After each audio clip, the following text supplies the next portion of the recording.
Be me, Megan, 34, head of HR. Tired of watching the same patterns play out every day. Men interrupting women in meetings, talking over us, using that commanding tone that makes everyone just automatically defer to them. It's systemic, and I'm going to fix it. Spend weeks drafting new communication guidelines. Call them professional communication standards. Specifically target what I define as aggressive male communication patterns.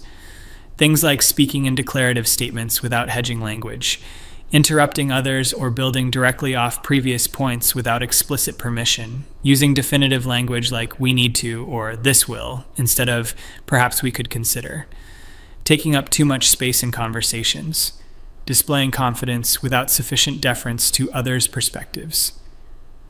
Present it to the executive team. They look uncomfortable, but nobody wants to be the one to push back against HR diversity initiatives. CEO Rowan just nods along, probably calculating legal liability in his head. CFO David asks a few weak questions, but ultimately signs off. Even the other women executives seem hesitant, but don't voice concerns. Roll out the policy company-wide with mandatory training sessions. Explain how these communication patterns create hostile work environments, how they perpetuate systems of dominance that marginalize other voices, require all staff to use collaborative language and inclusive discourse patterns, set up reporting system for violations, feel so proud watching everyone take notes. Finally, a workplace where everyone's voice will be heard equally, where people can't just steamroll conversations with that typical aggressive energy. First week goes smoothly. People seem to be adjusting, speaking more carefully, fewer interruptions in meetings. I catch a few violations and send gentle reminder emails. This is working perfectly. Then things start getting weird. Tuesday morning, big client presentation. Our lead developer, Jake, stands up to begin. If it's okay with everyone, and I hope I'm not overstepping, but I was wondering if perhaps I might be permitted to possibly share what could potentially be considered our proposed technical solution, assuming that's appropriate and nobody objects. Client looks confused. Presentation takes 3 times longer than planned because every statement needs qualification and permission seeking. Client asks direct questions, gets rambling non-answers full of hedge words. We lose the contract. Rowan pulls me aside. Megan, what happened in there? Jake's normally our strongest presenter. Explain that Jake is learning to communicate in a less aggressive, more inclusive way. Rowan looks skeptical but doesn't push it. Things escalate quickly. Dev team can barely function. Simple code reviews turn into hour-long sessions. I'm sorry, and please forgive me if this comes across as presumptuous, but I was wondering if you might consider the possibility that this function could potentially benefit from optimization, though I certainly defer to your expertise and don't mean to suggest I know better. Nobody can give direct feedback anymore. Bugs start slipping through because no one will clearly identify problems. Accounting department falls behind on invoicing. Sarah from Accounts Payable spends 10 minutes asking permission before explaining basic billing issues. I hope it's appropriate for me to mention, and please stop me if I'm out of line, but there might possibly be some kind of issue with the Johnson invoice, though I could be completely wrong. Even simple email chains become nightmares. Every message hedged and qualified to death. Nobody can make clear decisions or give direct instructions. Productivity plummets. The women employees are following the rules too. Lisa from marketing can't even present campaign ideas without endless qualifiers. Jennifer from sales loses deals because she can't speak confidently about our services. They're interpreting aggressive communication patterns broadly and neutering their own effectiveness. I start getting complaints, but not the kind I expected.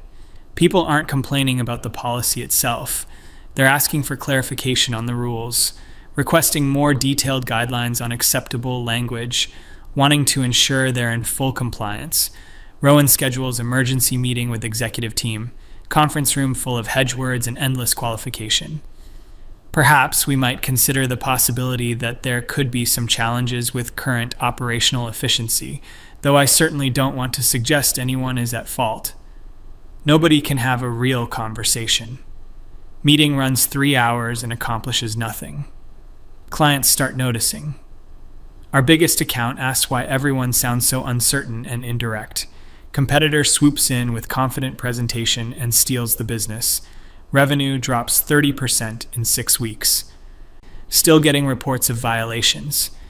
Thomas from IT gets written up for saying the server is down instead of, I believe there might possibly be an issue with the server, though I could be mistaken. Rebecca from legal gets reported for using the phrase, we must comply with regulations, instead of requesting permission to share her legal opinion. The malicious compliance is perfect. Everyone's following the rules exactly as written. They're being scrupulously careful to avoid any language I defined as aggressive, requesting permission before speaking, hedging every statement, deferring constantly to others, never making definitive claims. But somehow this is backfiring. The office is chaos. Nothing gets done. People seem almost robotically compliant.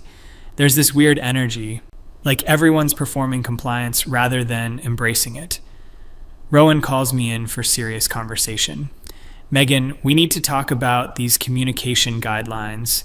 Productivity is down across all departments. We're losing clients. The team can barely function. Explain that this is just an adjustment period. Change is always difficult. We're dismantling harmful patterns that have existed for decades, short-term disruption for long-term equity. But people can't even answer direct questions anymore. Yesterday, I asked David for the quarterly numbers, and he spent 5 minutes asking permission to potentially share information that might be considered financial data. Tell Rowan that David is learning not to assume authority. He's being more collaborative and inclusive in his communication. This is exactly what we wanted.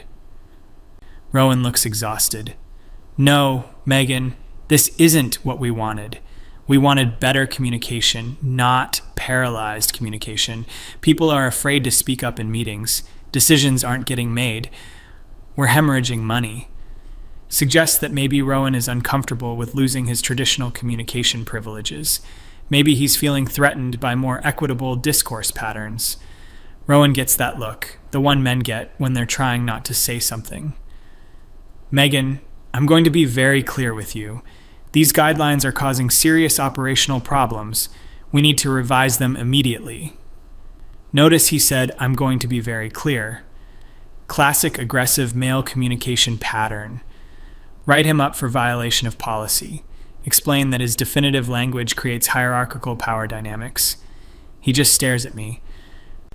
You're writing me up for telling you there's a problem with your policy. Explain that the way he's communicating is exactly what the policy addresses.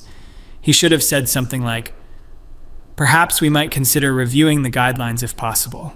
Rowan suspends the policy pending review. Claim he doesn't have authority to unilaterally suspend HR diversity initiatives. Threaten legal action for creating hostile work environment. He backs down temporarily, but damage is spreading. Word gets out to other departments about the suspension attempt. People start speaking even more carefully. They're terrified of being accused of aggressive communication. Even asking for bathroom breaks becomes elaborate permission-seeking ritual. Client presentation disaster strikes again. Potential merger discussion with major partner. Our entire executive team speaks like they're apologizing for existing. We might potentially have some ideas that could possibly be worth considering, though we certainly don't want to presume to offer solutions. Partner executives look bewildered. They start asking direct questions about our leadership capability. Merger talks collapse. Board of directors gets involved. Emergency meeting called. I prepare detailed presentation on the importance of inclusive communication policies, legal necessity of addressing workplace discrimination, duty to create equitable environment. Board meeting is surreal. Executives can barely present quarterly reports. I'm sorry to potentially interrupt, but there might possibly be some financial information that could perhaps be relevant if sharing such data would be appropriate. Board members keep looking around like they're in alternate reality. Board Chair Eleanor finally speaks up. What exactly is happening here? Why is everyone speaking like they're afraid of their own shadow? Explain about the communication standards, how we're working to eliminate aggressive male discourse patterns, creating more collaborative workplace culture. Megan, I've been in business for 30 years. I've never seen anything like this. People can't communicate basic information. How is this helping anyone?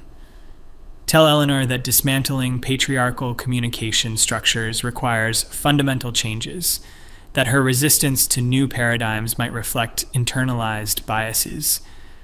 Eleanor is not having it. This isn't about bias, Megan. This is about basic functionality. You've created a situation where nobody can have a normal conversation. Explain that normal conversation often means privileging certain voices over others. We're expanding definitions of professional discourse. Board votes to suspend policy immediately. I object strenuously. Threaten discrimination lawsuit. Point out legal liability of suppressing diversity initiatives. They seem nervous, but hold firm. Walking back to office, everyone's still following the rules. They heard about board meeting, but are being extra careful about compliance. Tom from facilities asks 15-minute permission ritual before reporting broken copier. Jennifer from sales submits written requests to potentially discuss client concerns. Check email, dozens of messages, all following policy guidelines. I hope this message finds you well, and I sincerely apologize for potentially intruding on your time, but there might possibly be a situation that could perhaps benefit from your expertise, though I certainly don't presume to know the appropriate protocol. Every single employee is robotically following the communication guidelines, but somehow it's all wrong. They're weaponizing compliance, turning my carefully crafted policy into some kind of performance art. Rowan sends company-wide email suspending the policy. Employees respond with perfectly compliant messages. Thank you so much for potentially sharing this information, and please forgive me if this response is inappropriate, but I was wondering if you might clarify whether the suspension means we should perhaps consider returning to previous communication patterns, though I certainly don't want to assume anything. The malicious compliance continues even after suspension. People claim they're confused about which rules apply when. They want everything in writing. Demand training sessions on acceptable communication post-suspension. Insist on gradual transition period with detailed guidelines. Productivity remains destroyed. Clients continue fleeing. Internal operations completely dysfunctional. But everyone's being so perfectly, maddeningly compliant with my original vision. Rowan calls me in again. Megan, the policy is suspended. Why are people still communicating like this? Explain that changing communication patterns takes time. People are probably just being cautious during transition period. Suggest he's being impatient with necessary cultural shift. No, Megan. Look at this email from the dev team. It's 3 pages long, asking permission to fix a critical bug. 3 pages for something that should be a 5-word message. Critical bug, fixing it now. Point out that his suggested alternative uses aggressive declarative language, exactly the kind of communication dominance the policy addressed. Maybe the dev team is being appropriately collaborative. Rowan looks like he wants to scream. Megan, the bug took down our entire client portal for 6 hours because nobody could get authorization to fix it through your communication maze. Suggest that having robust collaborative processes is more important than speed. Quality decision-making requires input from all stakeholders. What stakeholders, Megan? It's a bug fix. Someone needs to just fix it. Explain that just fix it mentality reflects hierarchical thinking. Dismisses collective wisdom and collaborative problem solving. Probably makes other team members feel excluded from technical decisions. Rowan puts his head in his hands. I can't even talk to you about this. You've turned basic workplace communication into some kind of theoretical exercise. Tell him that his frustration might reflect discomfort with more equitable communication structures. Suggest he consider why direct, efficient communication feels so important to him. Days pass. Chaos continues. Employees maintain perfect policy compliance despite suspension. They've formed committees to discuss appropriate transitional communication protocols. Every conversation requires consensus building and permission seeking. Decision-making process completely paralyzed. Accounting can't close monthly books because every entry requires collaborative discussion. Legal can't respond to urgent matters without stakeholder consultation. Sales team loses major client because proposal took 6 weeks to write collaboratively. I maintain that this proves how deeply embedded aggressive communication patterns were. The difficulty of transition shows how necessary the policy was. Temporary disruption is normal when challenging systemic inequities. Eleanor from board calls me directly. Megan, I need you to listen very carefully. The company is in crisis. We're losing money, clients, and credibility. This communication policy has to stop. Explain that rolling back progress on equity initiatives would send terrible message, could expose company to discrimination claims. Demonstrate lack of commitment to inclusive workplace. Megan, there's nothing inclusive about a workplace where nobody can communicate. You've created the opposite of what you claim to want. Tell Eleanor that her definition of communication might be too narrow. We're expanding possibilities for discourse beyond traditional power structures. Resistance to change often masquerades as practical concern. Eleanor goes silent for a long moment. Megan, I'm going to ask you directly. Do you think the current situation is working? Explain that defining working depends on your values and priorities. If you value speed and efficiency over inclusion and equity, then maybe it's not working. If you value dismantling harmful patterns and creating space for marginalized voices, then yes, it's working. Megan, there are no voices at all. Nobody can say anything. How is that helping marginalized people? Point out that absence of dominant voices creates opportunity for others to emerge. Silence from traditionally powerful speakers allows space for alternative perspectives. She's probably just uncomfortable with shifting power dynamics. Board meets again, votes to completely rescind policy and ban any similar initiatives. Threaten my position if I continue pushing communication restrictions. I document everything for potential legal action. Return to office. Employees still communicating in elaborate compliance patterns. They've now created formal protocols for post-policy communication. Require written requests to resume traditional discourse styles. Formed committees to evaluate appropriate transitional measures. The perfect malicious compliance continues. They're following the spirit of my policy even after it's banned. Constantly deferring, hedging, seeking permission, turning every interaction into collaborative performance art. Productivity remains completely destroyed. Rowan tries one more intervention, calls all hands meeting, stands up and says clearly, everyone needs to start communicating normally again. No more permission seeking, no more hedge words, just talk like regular human beings. Employees respond with elaborate requests for clarification. Could you perhaps define what might be considered normal communication? We want to ensure we're being appropriately collaborative. I watch this with mixture of vindication and frustration. They're proving my point about how deeply embedded these patterns are, but somehow they're also undermining everything I worked for. Their exaggerated compliance is making my policy look ridiculous. Weeks later, company starts hiring consultants to fix communication dysfunction. Consultants are baffled by what they find.